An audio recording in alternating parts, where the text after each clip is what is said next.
Hey, how you doing today, guys? It is your boy, Taj Bin John here to talk about Lil Nas X's brand new spanking album, his debut album actually, because his last one was a mixtape, Montero. Now, I'm gonna start this off by saying I was a pretty big fan of his before this album came out. I liked his debut song, Old Town Road. I liked his first mixtape, Seven, and I liked this project a lot. I really did. I thought this had a lot of flavor and a lot of character to it. And it's very much Lil Nas X because he's so much of a dabbler. It's like he's Mega Man in a video game where he'll go to one level and it'll be like one type of genre, one type of feel. Then he'll go to a new one, it'll be like, totally different genre, totally different feel to it, but still same old Lil Nas, same old X up in it, X gonna give it to you.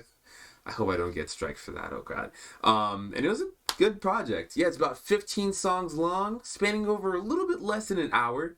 So it's like a nice little fast ride. He's not known for super long songs. He's like 2 minutes and done.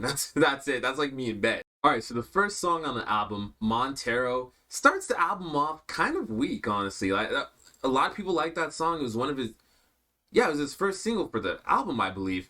But still at the same time, it's not his strongest song. Like, not at all. Lil Nas X is a good artist. I think he's a great vocalist. I think he is a talented creator. But just something with him and pop just doesn't sit right with me. It's as if he labels himself as a pop artist a lot of the time. Or that's how I feel. That's the impression I get from him. But that's like kind of like his weakest lane. His second song, much, much, much better. Dead Right Now is what it's called. And it's like this like rap songs talking about how like he could have died, he could have killed himself, how a lot of people wish death on him, but still he like rose from it. And it's really vulnerable too. It goes from being like Montero, which I found to be kind of shallow, honestly, to something that's like a lot deeper and a lot more vulnerable. And that's what makes a lot of rap songs good, is the vulnerability. And he packs it in that song, which I dig a lot. Good stuff. The song after that, Industry Baby, featuring Jack Harlow. You know, that was like one of the singles, and I love it, man. Like, Day Trip take it to 10, bro. And he took it to 10. That producer took it to 10. And, like, the horns in it and stuff like that. The vocals are good. The verses are tight. The chorus is fantastic. So, I like that one as well. And then after that, for some reason, he plays a song called That's What I Want. Right after those really two good rap songs, plays a pop song, That's What I Want. That's not what I wanted, but that's what the song's called. Didn't like it. It was very It wasn't a hit. It was a lot of misses. But then, like, right after that, he hits us with like a bunch of bangers back to back to back.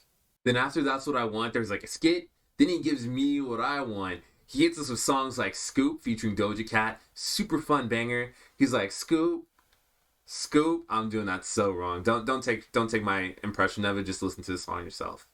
Then after that, he gives us the best song on the album, in my opinion. It's One of Me, featuring Elton John. Elton John doesn't provide any vocals, but you'll hear his keys tapping, not tapping, but he'll be playing the ivory keys, you know what I'm saying, the piano, at the end part of the song. But the vocal part gets carried all the way and super well done by Lil Nas X. It's about how people thought he was going to be like kind of like a flop, one-hit wonder, how they wanted to project their ideals and their thoughts on Lil Nas X. And just like him kind of like reacting to it and like how it kind of weighed on him. That vulnerability layer that he puts in the songs, that honestly his rollout was very trollish. And then like this level of vulnerability really speaks for like how good of an actor and a creator and an artist he is. Peak artistry, very tasteful, yes. Then after One of Me, he hits us with a song called Lost in the Citadel. I'm not sure what the Citadel is supposed to mean. I don't know if it's supposed to mean like the closet, if it means like the music industry as a whole, or if it just means his hometown city of Atlanta. I cannot tell you what it is, but I liked it. It was actually oddly enough, I was talking so much shit about his pop songs earlier, and he gives us a good pop song. It's like, it rides, it's mellow, and it just has a pretty chill vibe to it, and I really digged it. Dug it. Diggled it. I liked it. And after Lost in the Citadel, it is $sign Slime, which is like a very proud, boisterous rap song. It's not very deep at all. It's about dollar signs and being the slime, you know what I'm saying? It features Megan Thee Stallion, and she's stallion-rific as always. She goes great on that beat. It's like lots of horns in it. So it's like, once again, don't listen to my impressions. Just listen to the song yourself.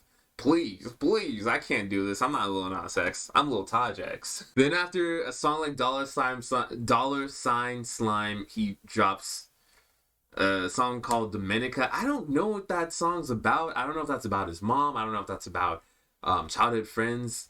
I can't tell. I didn't like it. I've listened to the album like about 4 times now. Skipped it after my first listen. Always. Immediate skip. Like, I really hope that's not a super personal song by his, because I just didn't find that very enjoyable. After Tales of Dominica, there's a song called Sun Goes Down, which I really personally liked. You can tell it was a personal song for him. He talks about how he felt insecure about his sexuality when he was younger, how he felt insecure about his African features when he was younger, and just like how those thoughts kind of haunted him and kind of was like a monkey on his back when he was growing up.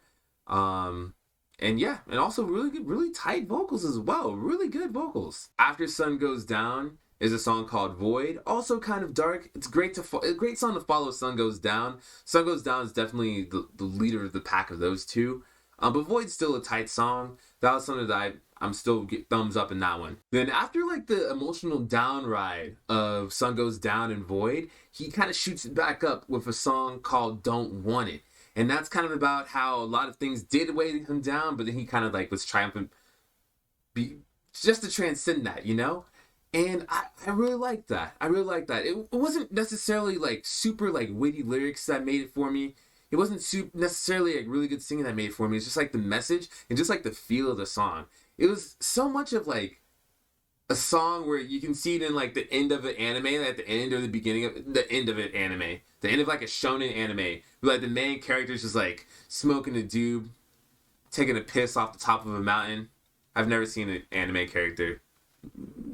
Not even like a shonen character. I've never seen a shonen character smoke a doob and take a piss off a mountain. But it gave that type of feel. And that's what I digged about it. It was bucks with it. I bucks with it. This album changes mood so quickly, I swear to God. Because it goes from like a super shonen type of song where it's like, yeah, I'm winning, to like this super dark song.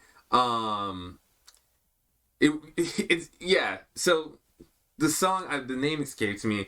Let me look at the notes one more time. Yes, Life After Salem. I have no clue. Why it's titled that. Perhaps like a play on words off like the Salem witch trials. It's really dark, and it's like a dark rock type of album. Something you would expect from like maybe like songs from like 2004. And I didn't expect it with a cover like Lil Nas X's Montero. I did not expect a song like that. But dude, whenever I go karaokeing, man, that's a song I'm gonna play. At first I didn't like it. Then after like the 3rd or 4th listen to the song, I was like, oh, kind of like this. I was in a darker mood. Like, I was at McDonald's and, like, the milkshake machine didn't work. And that just pissed me off, man. Then, like, I asked for some sauces and she didn't give me my damn sauces. And that shit burned me up, dude. But, yeah, anyway, it's a good song. Definitely karaoke bowl. It's like, take what you want from me. And, like, don't... It's pretty... Just take my word for it. Come on. Go to the final song. Am I Dreaming? Featuring none other than Miley Cyrus. He's just collecting Cyruses, bro. Know what Cyrus is next. All right? And it's pretty good. I really liked it. There's something... I hope I don't get in trouble for this, but there's something about, like, gay black men that brings the very best of Miley Cyrus out, bro. Like, first it was Tyler, the Creator, with, way I feel. That was, like, my favorite Miley Cyrus song. And then this is my second favorite Miley Cyrus song, featuring Lil Nas X, because Miley Cyrus really does channel her inner Stevie Nicks. I felt like he got a Fleetwood Mac feature off the final song on this album. And that's tight, dude. It's tight. Lil Nas X does this thing as well. It's probably the best singing he's done on the entire album, or if not his career. Really solid singing vocals. And yeah, that was a great way to wrap the project. Really appreciate it. Alright. So, 15 songs, right? One of them's a skit. So, it's more like 14 songs. And I disliked, 3 of the songs? So I think I would give Montero by Lil Nas X an 8 out of 10. 8 out of 10, baby. Yeah, and the haters can say what they want. If you want to hate, say that shit in the comments, bro. We can talk about it. We can pit.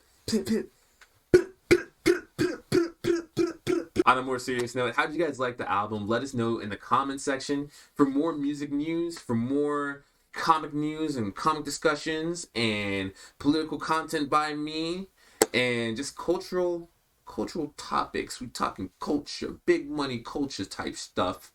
Then make sure to follow us on YouTube. You can also chat with us on Twitter. We're getting more active on Twitter and Instagram these days. We're gonna join LinkedIn pretty soon. We're gonna join Pinterest. We're gonna join TikTok. We're gonna join Gab.